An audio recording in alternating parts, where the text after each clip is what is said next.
Ito ang aking buhay sa araw-araw, guys. Ayan po. Gumising po ako ng 4:30 na madaling araw. 'Di ba? 4:30 na madaling araw yan, guys. Start na po ako naglalaban yan. Kasi hindi po ako sanay na nasisikatan ng araw sa higaan. Once na dumapo na po ang 4 o'clock na umaga, or 4:30 po, nag-start na po ako, kundi po ako maglilinis ng bahay.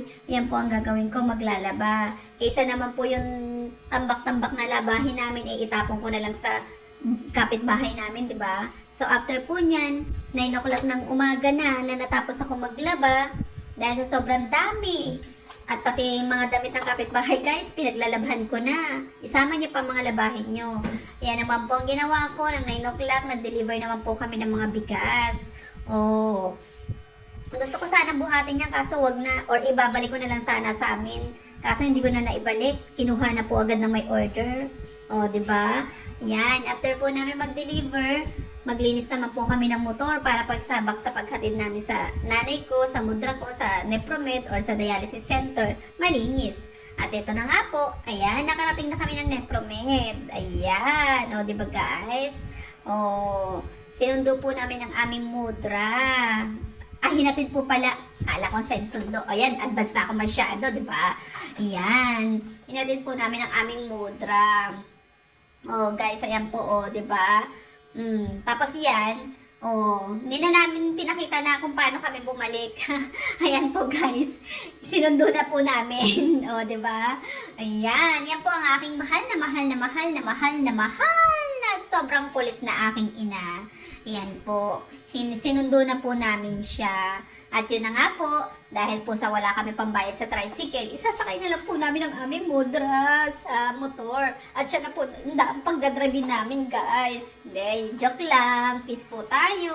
O, diba? Ang ganda ng aking mudra. Balot na balot. O, yan. Nung naihatid na po namin, ayan po. Sabi ba naman sa amin, gutom na gutom na gutom na daw siya. Halos gusto niya nang kainin yung katabi niya. Ay, hindi po pala. Ayan po, nagluluto na po ako ng aming kakainin. Dahil nga po nagre-reklamo na ang aking inay. At gutom na gutom na gutom na daw po talaga siya. At ayan na nga po. Ano ba ang aking niluluto? Ay, chicken curry pala ang aking niluluto, guys. Ayan po. Ayan. Oh. Sarap po niyan, guys. So, di ba? Kahit hindi ako kumakain yung karne na yan, alam niyo ba kung ano lang kinakain ko dyan? Gusto kong kinakain ko sa mga karne or sa manok. Yan may buto-buto.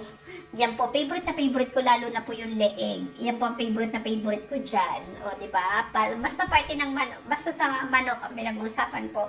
Yung may mga buto lang po ang gusto ko. Yung wings, yung leeg, yan lang po guys ang aking paborito dyan sa mga manok na yan.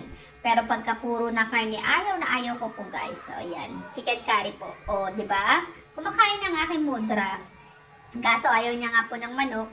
At sawan-sawa na daw po siya sa pinapakain namin. Ayan, sa sobrang gutom niya po sa pagdadialysis, ayan, kumain na po siya. Ang inulam niya po guys, alam niyo kung ano? Yung bangos, piniritong bangos na aking tinimplahan, ginawa kong daing. Yan po ang gusto niya. O, di ba guys? O, ano pang masasabi niyo? Hindi.